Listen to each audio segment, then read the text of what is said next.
E ko tui ana e season Blackburn-Kingi I ana hū. I aia e whakarite ana mo te kōtihitanga o te Aoriki. I had the opportunity to trial for the Tigers and I got in. Always been a dream to play, for New Zealand and things like that. So I feel like being able to play overseas is like that little jump to get there. So yeah, I'm very grateful.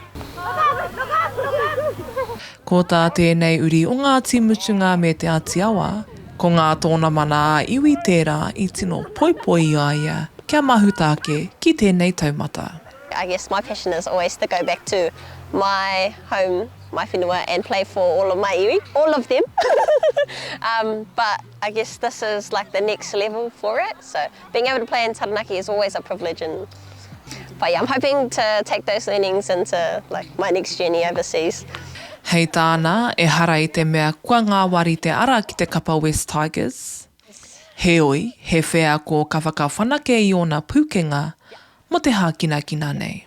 I'm looking forward to like just being able to grow where I'm at now. Like I've got heaps to learn just from going over for a trial, and I can't wait to just grow where I am. Like I'm open to everything over there, and opportunities will come while I'm over there. But the dream is to come home and play for New Zealand.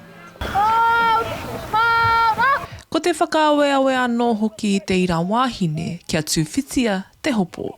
Putting your hand up for the unknown, like, and just taking every opportunity that comes. Like it might be a small thing, it might be dumb, none of your friends might be doing it, but just taking that jump and that leap of faith is like everything. And like you may be there alone, but like the spaces that you can go in is just so cool.